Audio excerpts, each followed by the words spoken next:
Bienvenue dans les familles d'âmes et sa description, tirée du livre de Marie-Lise Labonté ainsi que de ses transmissions. Pour vous préparer à mieux ressentir votre famille d'âmes, je vous invite à fermer les yeux et vous poser. Respirez profondément, laissez de côté vos pensées du quotidien, vous pourrez toujours les reprendre plus tard, et profitez de ces quelques minutes pour élever vos fréquences. Concentrez-vous sur votre respiration et sur l'être énergétique que vous êtes, la lumière que vous êtes et que vous émanez autour de vous. Et depuis l'âme que nous sommes, nous invoquons la présence de notre famille d'âmes tout autour de nous. Pour cela, nous ouvrons notre porte du ciel située sur le sommet du crâne, telle une fleur de lotus qui s'épanouit, permettant à cette vibration, qui est l'énergie de notre identité réelle, de remplir tout ce que nous sommes. Et respirez profondément. Et ressentez. Ressentez cette vibration pénétrer le sommet du crâne et descendre dans votre conscience, votre gorge, votre cœur, votre plexus, votre hara, votre base.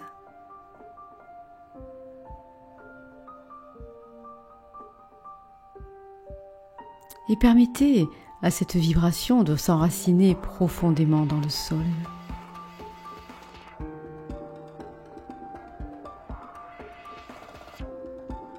Et vous pourrez faire une grande respiration pour revenir dans votre corps, ici et maintenant. Ouvrir les yeux tout en restant aligné sur l'âme que vous êtes. Et depuis cet espace de tranquillité, je vais vous présenter les différentes familles d'âmes. La famille des maîtres. Ce sont des initiateurs, des pionniers. Le but est d'initier un mouvement, d'ouvrir le chemin. La force du maître s'exprime aussi bien dans le non-faire que dans l'action. L'exigence de l'incarnation, s'il y a identification à l'ego, il y a attrait du pouvoir, de la manipulation. Maître, non seulement de sa vie, mais bien de tout ce qu'il touche. Et ceci est une grande responsabilité. Je vous invite à présent à fermer les yeux et écoutez si cette famille vous parle. Lorsque ma personnalité permet la transparence, je dirige, je transmets, je montre la voie. J'initie le mouvement dans l'amour et dans l'humilité. Je n'ai pas besoin de titre, car je sais qui je suis. L'exigence de mon incarnation est l'engagement. Je fais sauter toutes les structures pour permettre l'alignement total. Je manifeste l'abondance matérielle car j'ai besoin de cette assise pour montrer la voie. Je peux m'ingérer dans les institutions pour œuvrer là où le pouvoir est distorsionné. Alors, êtes-vous concerné par cette famille? Et à combien de pourcents? Je vous propose de noter sur une feuille votre réponse. La famille des guérisseurs, porteuse du fluide de la guérison. Le but, répandre la guérison sous toutes ses formes, sur l'humain, les plantes, les animaux, les objets. L'exigence de l'incarnation. Être vigilant. Attention à l'ego gonflé ou dégonflé du guérisseur, qui soit se sous-estime, soit se surestime. Est-ce que cette famille vous parle? L'énergie de la guérison est dans chacune de mes cellules. Je guéris tout ce que je touche. Dans mes résistances, je résiste à la guérison, j'ai de la difficulté à la reconnaître, croyant que je dois aller la chercher à l'extérieur. Résister à ce fluide me crée des blocages et des risques de me créer des maladies si je ne reconnais pas et n'assume pas cette réalité. Je dois être conscient de ce fluide et l'utiliser à travers mes mains, mon cœur et ma conscience. Je peux offrir mon support dans la rédaction de textes sur la guérison. Je calme l'émanation magnétique d'un ordinateur, d'une télé, etc. Alors, êtes-vous concerné par cette famille et à combien de pourcents?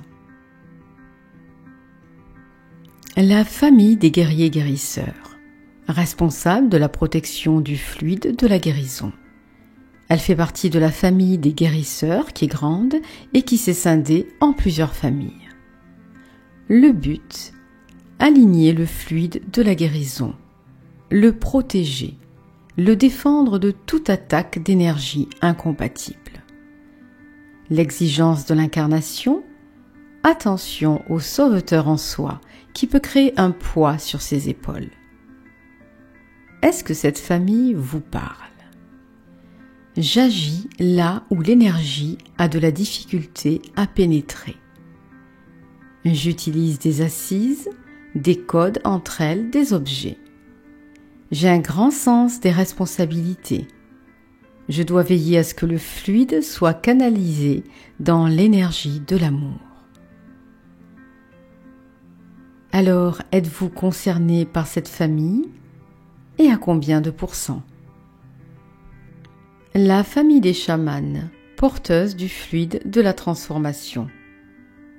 Le but, aider la planète Terre et tous ses éléments à vivre une guérison, à aligner leurs vibrations. L'exigence de l'incarnation.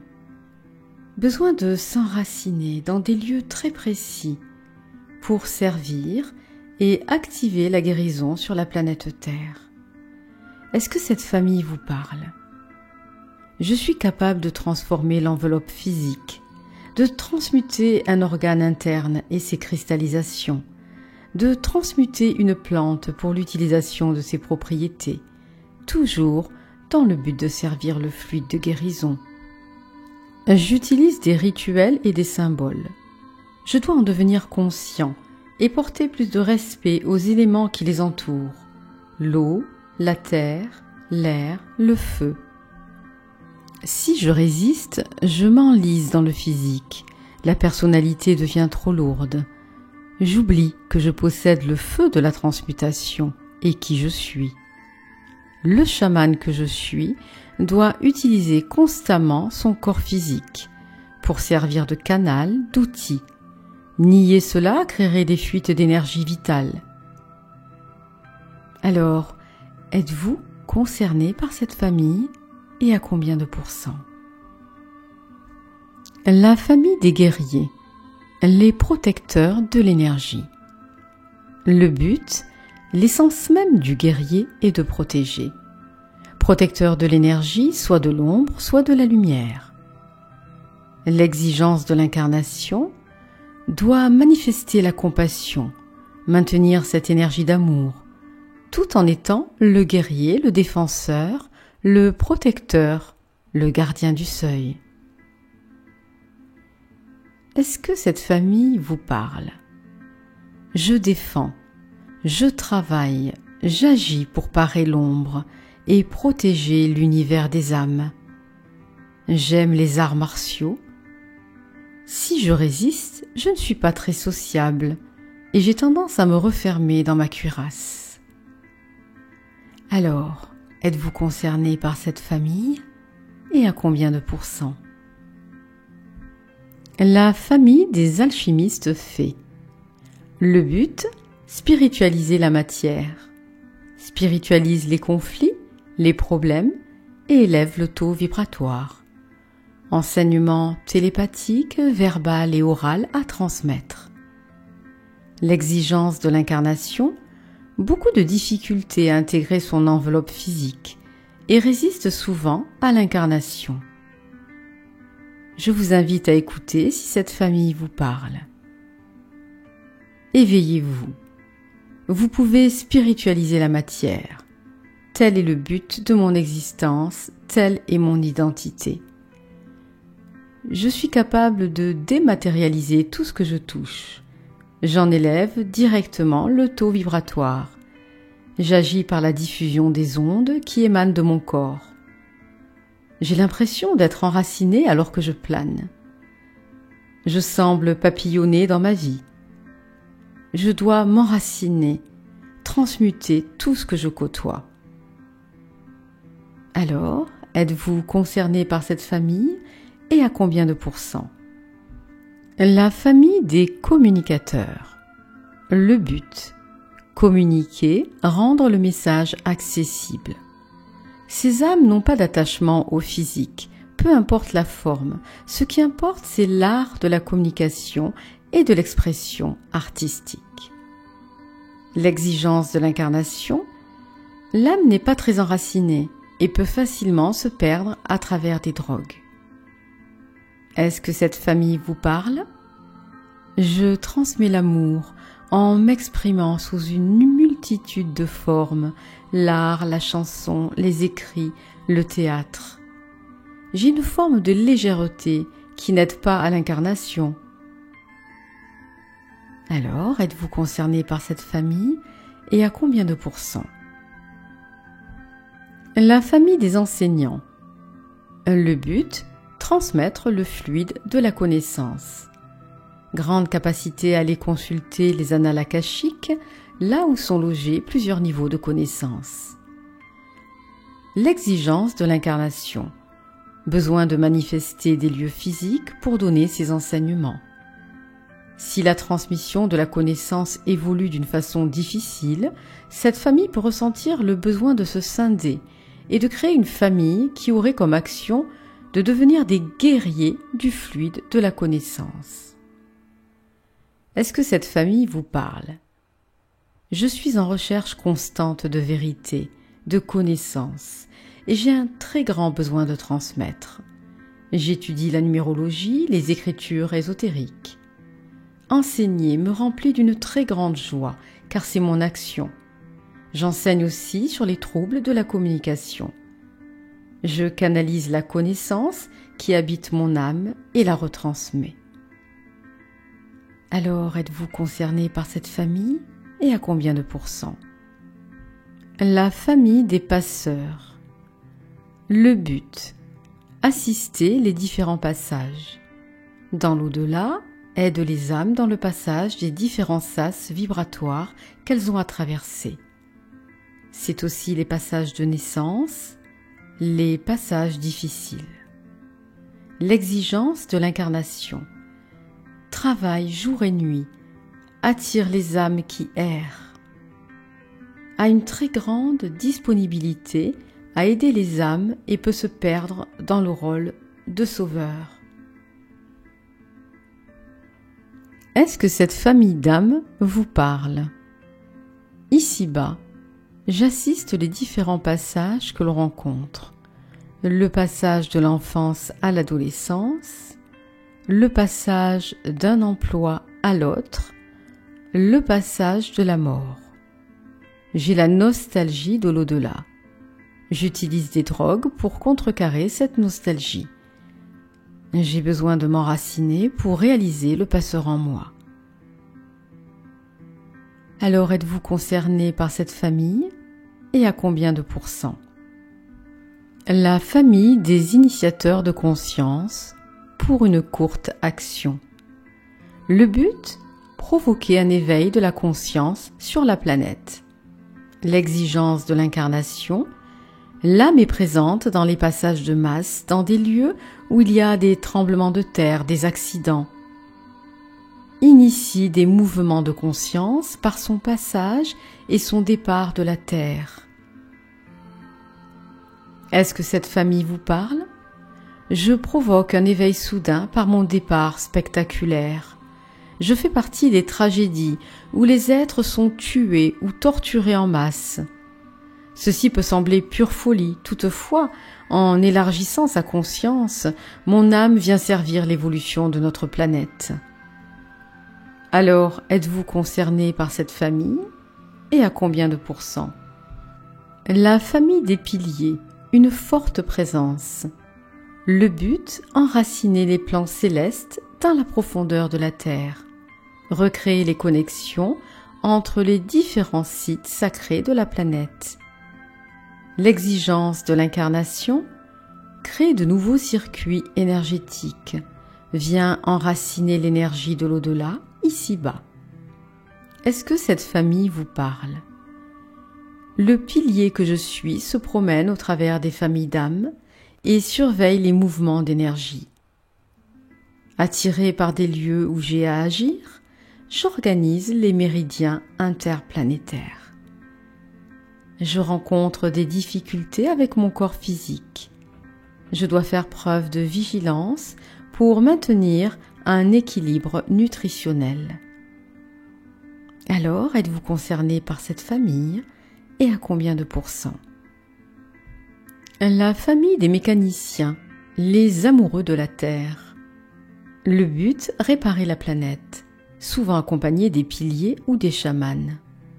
L'exigence de l'incarnation s'occupe du sol terrestre, de planter des arbres là où il n'y en a plus, œuvre pour la protection de l'environnement.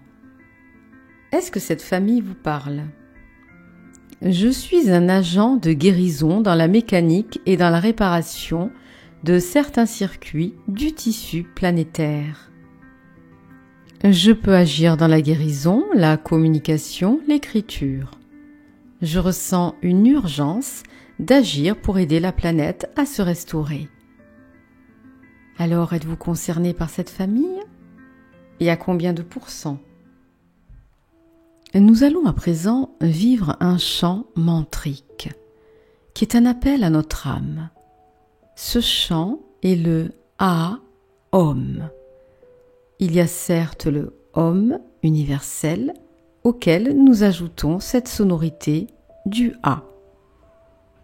A est le son vibratoire dans notre temple terrestre, notre corps associé à la région du cœur et des poumons. Là où nous sommes attachés à notre enveloppe physique, cordon ombilical de l'âme dans cette zone du cœur, le thymus. Ainsi, lorsque nous prononçons le A-Om, nous associons la vibration de notre âme, nous l'ancrons dans notre physicalité. Nous permettons à notre personnalité, à notre ego de la ressentir. Nous permettons à notre âme d'émaner et de contacter notre réelle identité. Vous pouvez accompagner ce chant ou simplement entrer dans sa présence. Ainsi, entrons dans ce chant.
Nous allons à présent vivre un deuxième chant mantrique qui appelle la famille d'âmes qui est la nôtre.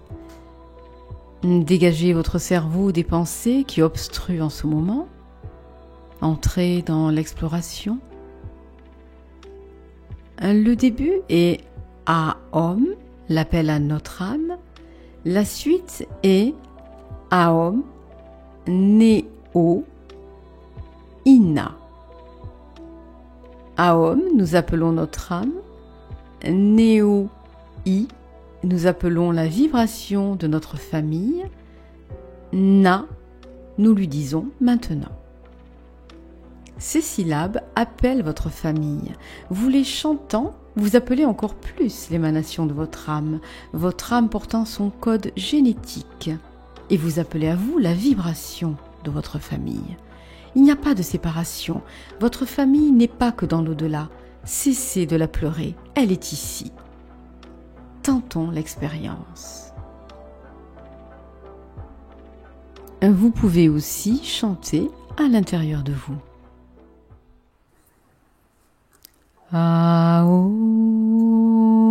Neo Ina. Aum Neo Ina. Aum Neo Ina. Aum Neo Ina. Aum Neo Ina.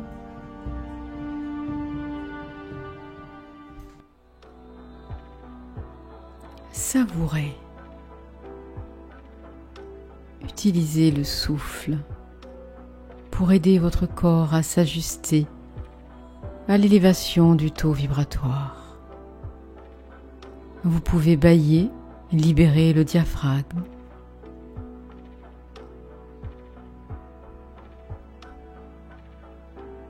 Et vous pouvez revenir tout doucement ici et maintenant en ouvrant les yeux tout en gardant le même état que les yeux fermés, dans une certaine contemplation. Notre famille d'âmes porte une vaste émanation. Nous ne sommes pas seuls. Nous venons retrouver nos familles. Nous venons unifier les différentes familles sur Terre. Plus nous reconnaissons notre famille et reconnaissons les autres, plus ensemble nous créons la famille spirituelle, qui aide la famille terrestre dans sa guérison. L'union des familles spirituelles permet et assure l'action du Graal. Sur notre planète, cela permet à la conscience christique et à la conscience shambhalique de s'enraciner, permet au royaume des cieux de s'unir au royaume de l'intra-terre, dans l'élévation du taux vibratoire planétaire. Je vous propose un dernier chant mantrique qui permet non seulement la descente de la vibration de notre famille, mais bien aussi l'union des familles. Ce mantra est à chanter lors de regroupements, de méditation, permettant ainsi aux âmes qui se retrouvent dans l'incarnation terrestre pour méditer ensemble, élever leur taux vibratoire et transmettre le fluide de paix et de guérison. Ce mantra aide à l'union des familles d'âmes, à l'opposé de la confusion. Vous n'avez qu'à ajouter le ta à la fin du Aum Neo Ina Ta.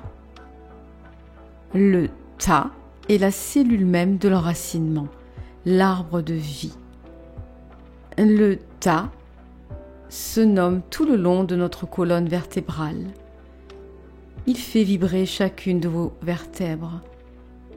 Ainsi, le Aum Neo Ina Ta permet la cohésion, la solidité des familles. Lorsque les ADN se rencontrent et se transmutent, plus il y a transmutation, plus cette identité céleste prend chair dans l'incarnation terrestre. Ceci permet l'ancrage de l'émanation de notre âme. Plus nous émanons en tant qu'âme, plus nous agissons en tant que qui nous sommes. À présent, agissons dans cette transmission de ce dernier mantra. Vivons l'expérience de ce regroupement. Et respirons profondément. Aum Neo Ina Ta. Aum Neo Ina Ta. Aum Neo Ina Ta.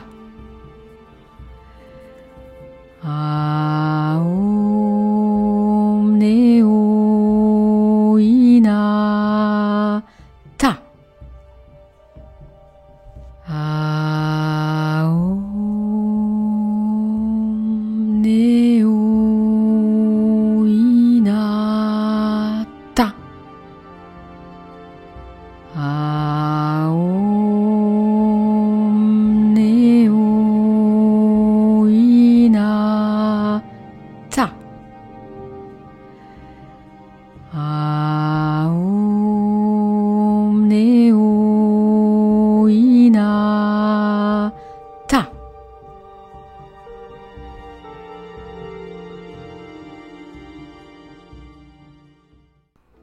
Un grand merci pour votre écoute, votre présence. Plus les familles d'âmes s'unissent et se reconnaissent, plus il est possible de porter la conscience christique dans son alignement cellulaire. Nous nous dirigeons vers la 6e race. Nous nous dirigeons dans une transmutation importante de notre planète, de nous en tant qu'âmes évoluant sur cette terre.